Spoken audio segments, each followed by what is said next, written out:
Hello guys, आज हम explain करने वाले हैं एक बहुत ही बड़े यूनिवर्स की एक और मूवी को जिसका नाम है स्टार वॉर्स रोग वन। जैसे हमारी दुनिया में अलग अलग देश होते हैं, वैसे ही स्टार वॉर्स के यूनिवर्स में अलग अलग दुनियाएं होती हैं, जहां पर एक तानाशाही शहंशाह और उसके सिपह सलार लॉर्ड वेडर ने सभी दुनियाओं पर हमला करके उन पर अपनी हुकूमत करने के लिए जंग छेड़ दी। और जहां जहां शहंशाह की हुकूमत आ चुकी है उसे साम्राज्य कहा जाता है। पर शहंशाह के साम्राज्य के खिलाफ कुछ बागी लोग खड़े हो जाते हैं जो शहंशाह को रोकने की कोशिश करते रहते हैं, और इन्होंने शहंशाह के साम्राज्य के खिलाफ ही जंग छेड़ रखी है और इन लोगों को विरोधी कहा जाता है। और फिर मूवी की शुरुआत में हम एक दूसरी दुनिया को देखते हैं जो हमारी दुनिया से बहुत बहुत दूर है, और यहाँ पर एक रहस्यमयी जहाज आता है। और फिर जल्दी ही हम एक छोटी बच्ची को देखते हैं जो इस जहाज को देखकर फौरन अपने घर की तरफ भागती है। और जब ये अपने घर पर पहुंचती है तो इसके पिता कहते हैं कि हमें जल्दी ही यहाँ से निकलना होगा,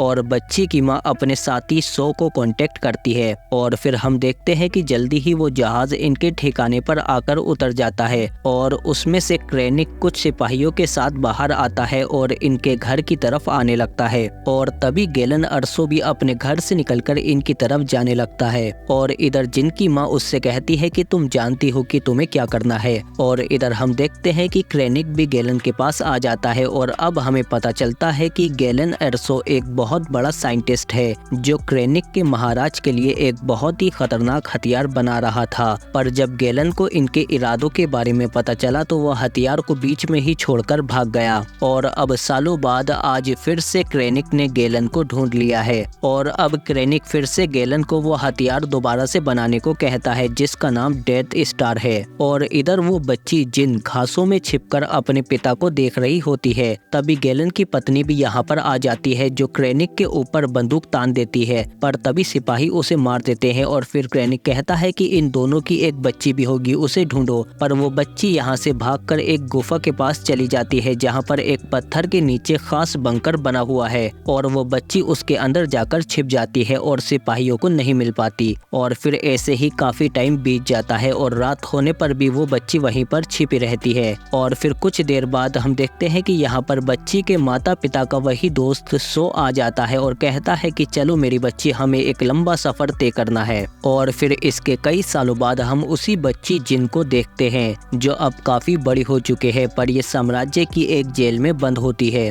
और इधर हम एक और दूसरी दुनिया को देखते हैं जहाँ पर सो के आदमी एक पायलट को पकड़ लेते हैं, और इधर दूसरी दुनिया में जिन को कैद करके मजदूरों की खदान में ले जाया जा रहा है। पर तभी इनकी गाड़ी पर विरोधियों के कुछ सिपाही हमला कर देते हैं। वो जिन को आजाद करने लगते हैं, पर जिन इन पर ही हमला करके यहाँ से भागने की कोशिश करती है। पर तभी विरोधियों का ड्रोइड उसे पकड़ लेता है, और फिर ये लोग जिन को पकड़कर याविन नाम की दुनिया में ले आते हैं जो विरोधियों का मुख्यालय है। और फिर विरोधियों के लीडर जिन से कहती हैं कि तुम्हारा नाम जिन अर्सो है और तुम गैलन अर्सो की बेटी हो जो साम्राज्य के लिए बहुत खतरनाक हथियार बना रहा है। अगर वो कामयाब हो गया तो एक ही बार में वो पूरी दुनिया को तबाह कर सकते हैं और हम में से कोई भी उनके आगे टिक नहीं पाएगा। तभी कैसियो आकर जिन से कहता है कि तुमने आखिरी बार अपने पिता से कब बात की थी, जिस पर जिन कहती है कि 15 साल पहले, और मैं तब से उन्हें नहीं जानती। जिस पर कैसियो कहता है कि तो तुम सो को तो जानती होगी, वो कहाँ पर है। पर जिन कहती है कि बचपन में उसने मेरी जान बचाई थी और उसके बाद से मैं उससे भी नहीं मिली।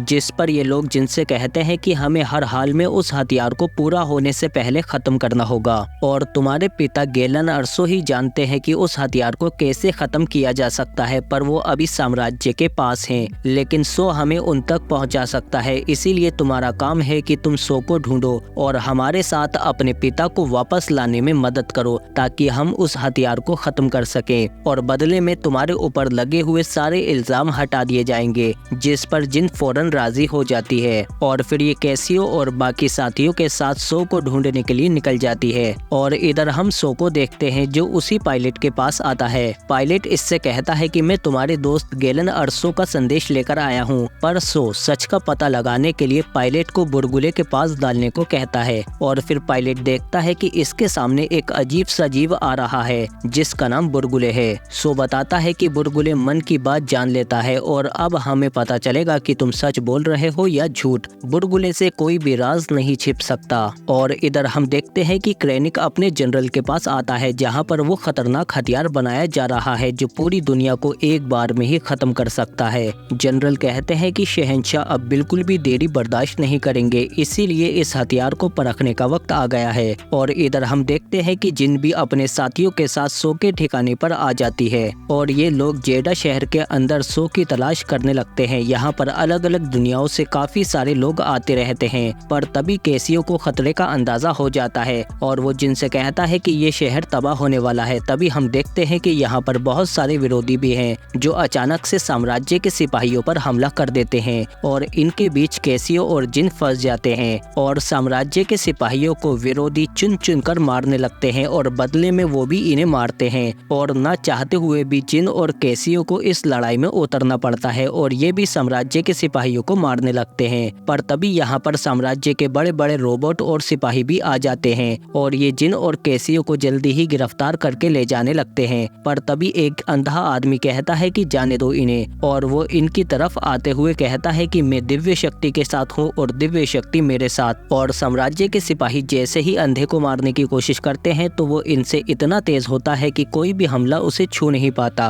और वो अंधा जल्दी ही साम्राज्य के काफी सारे सिपाहियों को अकेले ही मार गिराता है। पर तभी यहाँ पर साम्राज्य के और भी सिपाही आ जाते हैं, पर तभी अंधे का साथी एक ही बार में उन सभी सिपाहियों को ढेर कर देता है। पर तभी यहाँ पर सो के आदमी भी आ जाते हैं और वो इन सबको पकड़ लेते हैं और सो के पास ले जाते हैं। जिन सो को देखते ही कहती है कि मैं सिर्फ 16 साल की थी और तुम मुझे अकेला छोड़कर भाग गए, जिस पर सो कहता है कि मैंने तुम्हारी भलाई के लिए ही ऐसा किया था। जिन कहती है कि मुझे विरोधियों ने भेजा है क्योंकि उन्हें लगता है कि मेरे पिता ने तुम्हें किसी खास हथियार की जानकारी भेजी है, वो तुम्हारी मदद चाहते हैं। सो जिनसे कहता है कि चलो मेरे साथ, तुम्हें कुछ दिखाना है। और इधर हम देखते हैं कि इनकी दुनिया के ऊपर वो खतरनाक हथियार भी आ जाता है और क्रेनिक कहता है कि जेडा शहर को निशाना बनाओ और तबाह कर दो। और इधर हम सो को देखते हैं जो जिन को उसके पिता का मैसेज दिखाता है जिसमें इसके पिता गैलन अर्सो कहते हैं कि मेरी बेटी को बताना कि मैं उसे हर रोज याद करता हूँ, पर ना चाहते हुए भी मुझे वो हथियार बनाना पड़ा क्योंकि अगर मैं नहीं बनाता तो कोई और बना देता, इसीलिए मैंने वो हथियार बनाया जिसका नाम डेथ स्टार है। और मैंने उस हथियार के अंदर एक खामी भी छोड़ी है जिसकी मदद से उस हथियार को तबाह किया जा सकता है, पर इसके लिए तुम्हें उस हथियार के रिएक्टर तक पहुंचना होगा और वहां पर धमाका होते ही पूरा डेथ स्टार अपने आप ही तबाह हो जाएगा। पर रिएक्टर तक पहुंचने के लिए तुम्हें उसके नक्शे की जरूरत होगी और वो नक्शा तुम्हें स्केरिप दुनिया के सिटाडेल टावर में मिलेगा।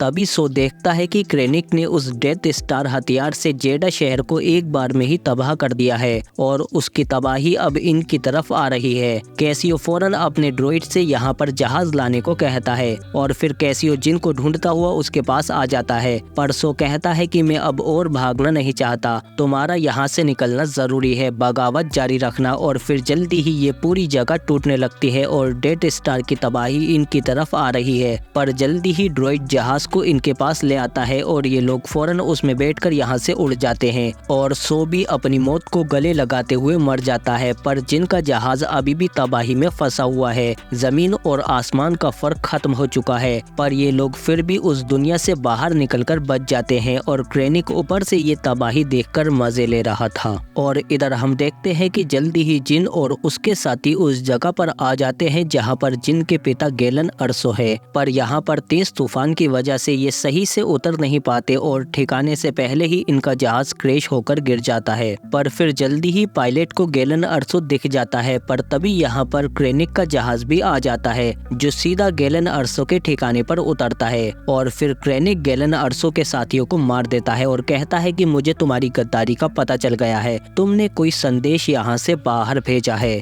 तभी हम देखते हैं कि यहाँ पर चुपके से जिन भी अपने पिता को ढूंढते हुए आ जाती है। पर तभी हम देखते हैं कि यहाँ पर विरोधियों के जहाज आ जाते हैं और वो क्रेनिक के अड्डे पर हमला कर देते हैं। और जिन जैसे ही अपने पिता को आवाज लगाती है तो तभी उनके पास एक बॉम्ब गिर जाता है और फिर क्रेनिक के साथी क्रेनिक को उठाकर अपने साथ ले जाते हैं और जल्दी ही क्रेनिक अपने जहाज पर बैठकर यहाँ से भाग जाता है। और फिर इसके बाद जिन जब अपने पिता के पास आती है तो उसे देखकर गैलन कहता है कि मेरी बेटी कितनी बड़ी हो गई, मेरी बच्ची जिन, मैंने तुम्हें हर रोज याद किया है, पर तुम्हें अब उस हथियार को तबाह करना होगा वरना वो किसी को जिंदा नहीं छोड़ेंगे। जिस पर जिन कहती है कि मुझे आपका संदेश मिल चुका है, हम दोनों साथ मिलकर रोकेंगे। पर तभी जिन के पिता मर जाते हैं, जिस पर जिन बहुत रोने लगती है। तभी कैसियो यहाँ पर आ जाता है और इससे कहता है कि यहाँ खतरा है, हमें यहाँ से निकलना होगा। और जिन के ना चाहते हुए भी वो जिन को अपने साथ जबरदस्ती ले जाता है और इसके साथी भी इसे बचाते हुए इन दोनों को जहाज तक ले आते हैं और फिर जल्दी ही ये सब भी जहाज में बैठकर यहाँ से भाग जाते हैं। और फिर इधर हम देखते हैं कि क्रेनिक भी एक बहुत खतरनाक जगह पर आता है जहाँ पर चारों तरफ लावा है। और फिर क्रेनिक जाकर लॉर्ड डार्क वेडर से मिलता है,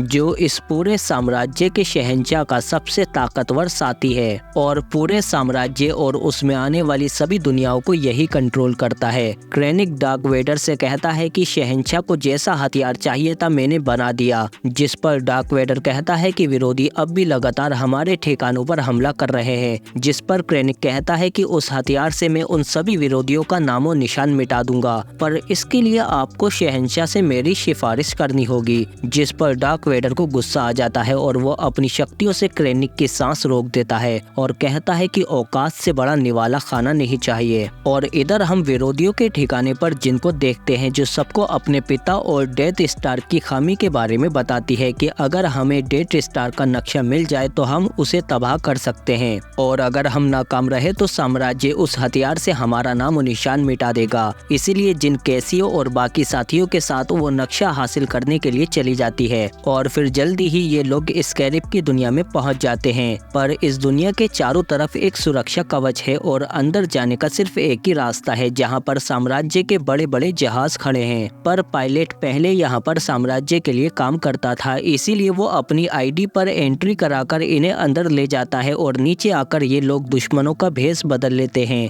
और फिर जिल और कैसियो भी अपना भेष बदलकर लिफ्ट के जरिए टावर की तरफ जाने लगते हैं जहां पर नक्शे रखे हैं। और इधर जिल के साथी आसपास के इलाके में साम्राज्य के सिपाहियों को मारकर चारों तरफ बम लगा देते हैं और फिर कैसियो के इशारे पर वो लोग चारों तरफ धमाके कर देते हैं, जिससे क्रेनिक अपने सिपाहियों को फौरन बाहर भेजता है। पर जैसे ही वो सिपाही बाहर आते हैं तो जिन के साथी उन पर हमला कर देते हैं और उन्हें मारने लगते हैं। और इधर हम देखते हैं कि विरोधियों को भी पता चल जाता है कि जिल और उसके साथी भी नक्शे के लिए स्कैरिब पहुंच चुके हैं, इसीलिए विरोधी फौरन वहां पर जाने के लिए अपनी एक जंगी टुकड़ी को तैयार करते हैं। और इधर स्कैरिब पर जिल और कैसियो नक्शों के पास पहुंच जाते हैं, पर यहाँ पर बहुत सारे नक्शे हैं। और इधर बाहर साम्राज्य के बहुत बड़े बड़े रोबोट आकर जिल के साथियों पर हमला करने लगते हैं, पर तभी यहाँ पर विरोधियों के जहाज आ जाते हैं और इन सबका लीडर एडमिरल रेडस है। क्रेनिक कहता है कि फौरन सुरक्षा कवच को बंद कर दो, पर कवच बंद होने से पहले ही कुछ विरोधियों के जहाज अंदर चले जाते हैं, पर जल्दी ही कवच बंद हो जाता है जिससे बाकी जहाज नहीं जा पाते। और नीचे जिल और कैसियो को उनका ड्रॉइड बताता है कि कवच को बंद कर दिया गया है क्योंकि विरोधी हमारी मदद के लिए आ चुके हैं, पर हम उस नक्शे को यहाँ से विरोधियों के पास ट्रांसफर कर सकते हैं, पर उसके लिए हमें कवच को तोड़ना होगा। और बाहर हम देखते हैं कि साम्राज्य के सिपाही और बड़ी बड़ी मशीनें अब जिल के साथियों पर भारी पड़ने लगती हैं, पर तभी विरोधी जहाज यहाँ पर आ जाते हैं और साम्राज्य के बड़े बड़े जंगी जहाजों और मशीनों को तबाह करने लगते हैं। और ऊपर के विरोधी भी कवच को तोड़ने की भरपूर कोशिश कर रहे हैं, लेकिन कवच बहुत मजबूत है। और नीचे जिन को भी उस खतरनाक हथियार डेथ स्टार का नक्शा मिल जाता है, पर इधर क्रेनिक को भी पता चल जाता है कि कुछ लोग नक्शों के कमरे में घुस आए हैं, इसीलिए क्रेनिक कहता है कि मेरे खास सिपाहियों को मैदान में उतारो। और फिर हम देखते हैं कि क्रेनिक के खास सिपाही आते ही विरोधियों के जहाजों को तबाह करने लगते हैं और उनके जहाजों को खत्म करने के बाद जल्दी ही ये मैदान में नीचे उतर आते हैं और विरोधियों के सिपाहियों को चुन चुन कर मारने लगते हैं। और फिर अपनी जान बचाने के लिए विरोधियों को छिपना पड़ता है और इधर क्रेनिक इन पर हमला कर देता है, जिससे कैसियो जख्मी होकर नीचे गिर जाता है, लेकिन जिन पीछे छिपकर ऊपर जाने लगती है। और ऊपर स्कैरिब के बाहर हम देखते हैं कि विरोधी साम्राज्य के बड़े बड़े जहाजों पर हमला कर देते हैं, जिससे उनके इंजन ठप पड़ जाते हैं, जिससे साम्राज्य के दोनों बड़े बड़े जहाज आपस में टकरा जाते हैं, जिससे बहुत ही ज्यादा तबाही होती है। और नीचे जिन भी अब ऊपर तक पहुंच चुकी है और जल्दी ही वो टावर के दरवाजे को पार करके ऊपर निकल आती है और फौरन उस नक्शे को ट्रांसफर करने लगती है, पर पहले इसे एंटीना को सेट करना होगा, इसीलिए जिन फौरन एंटीना को सेट कर देती है। पर तभी एक जहाज जिन पर हमला कर देता है, पर जिन बचकर वापस ऊपर आ जाती है, पर तभी इसके सामने क्रेनिक आ जाता है, जिस पर जिन कहती है कि पहचाना मुझे, मैं गैलन अर्सो की बेटी हूँ और तुम नाकाम हो गए। पर क्रेनिक कहता है कि जब तक कवच नहीं हटेगा तब तक ये नक्शा ट्रांसफर नहीं हो सकता और उससे पहले मैं तुम सबको खाक में मिला दूंगा। पर तभी पीछे से कैसियो क्रेनिक पर हमला करके उसे मार देता है और ऊपर साम्राज्य के बड़े बड़े जहाज भी कवच के सिस्टम पर आकर गिर जाते हैं, जिसके टूटने से कवच हट जाता है और जिन फौरन डेथ स्टार का नक्शा ट्रांसफर कर देती है, जो जल्दी ही विरोधियों के सभी जहाजों पर ट्रांसफर हो जाता है। जिस पर रेडस कहता है कि बहुत अच्छे, हमें वो नक्शा मिल गया है। पर तभी ये देखते हैं कि इनके सामने वही हथियार डेथ स्टार आ जाता है और उसमें मौजूद जनरल कहते हैं कि स्कैरिब प्लेनेट को निशाना बनाओ और एक ही बार में उसे उड़ा दो। विरोधियों के बेड़े को लॉर्ड वेडर संभाल लेंगे। और नीचे स्कैरिब में जिल और कैसियो भी बाहर आ जाते हैं और ऊपर डेथ स्टार से जनरल स्कैरिब पर निशाना लगाकर उसे ब्लास्ट करवा देता है। और विरोधियों के भागने से पहले ही लॉर्ड वेडर भी यहाँ पर अपना जहाज लेकर आ जाता है और वो विरोधियों को चुन चुन कर मारने लगता है। और नीचे स्कैरिब प्लेनेट पर जिल और कैसियो देखते हैं कि अब ये पूरी दुनिया तबाह होने वाली है और ये लोग यहाँ से नहीं निकल सकते। इसीलिए कैसियो जिनसे कहता है कि तुम्हारे पिता को तुम पर नाज होता, लेकिन हमारी कुर्बानियां जाया नहीं जाएंगी। और इधर लॉर्ड वेडर कहता है कि उन लोगों के हाथ नक्शा लग चुका है, इसीलिए उनमें से एक भी जिंदा बचकर नहीं जाना चाहिए, सबको मार दो। और इधर जिन और कैसियो भी एक दूसरे को गले लगाते हुए स्कैरिब प्लेनेट के साथ ही खत्म हो जाते हैं। और इधर विरोधी भी अपनी जान बचाने की कोशिश कर रहे हैं, पर तभी इनके सामने लॉर्ड वेडर आ जाता है, जो इन सिपाहियों को चुन चुन कर मारने लगता है और इनमें से कोई भी उसके आगे नहीं टिक पाता। लॉर्ड वेडर किसी को जिंदा नहीं छोड़ेगा, पर फिर भी कुछ सिपाही नक्शा लेकर भागने में कामयाब हो जाते हैं और लॉर्ड वेडर उन्हें गुस्से से देखता रह जाता है। और अब डेथ स्टार के एक ही हमले से स्कैरिब की पूरी दुनिया तबाह हो चुकी है। क्या अब बचे हुए विरोधी इस नक्शे की मदद से डेथ स्टार को तबाह कर पाएंगे या फिर लॉर्ड वेडर और उसके शहंशाह सभी विरोधियों को मारकर यूनिवर्स की सभी दुनिया पर कब्जा करके अपनी हुकूमत कायम कर लेंगे? क्या जिन और कैसियो की कुर्बानी रंग ला पाएगी? इस सब का पता हमें इसके अगले पार्ट में चलेगा, लेकिन वो पार्ट बहुत पुराना है, 1977 का। उसके पुराने VFX आपको पसंद नहीं आएंगे, लेकिन इसके नए वाले पार्ट को हम एक्सप्लेन कर चुके हैं, तो इससे आगे की कहानी आपको उस वाले पार्ट में पता चल जाएगी, जो आपको एंड स्क्रीन या हमारे चैनल में मिल जाएगा। लेकिन इस वीडियो के बारे में आप अपनी राय कमेंट करके हमें जरूर बताएं और इसके अगले पार्ट का लिंक भी मैं कमेंट में लगा दूंगा। पर उससे पहले अगर वीडियो अच्छी लगी है तो प्लीज लाइक करो इसे और सब्सक्राइब करो हमारे चैनल को, ताकि और भी अच्छी अच्छी वीडियो मिलते रहे आपको। हम मिलते हैं आपसे अगली वीडियो में।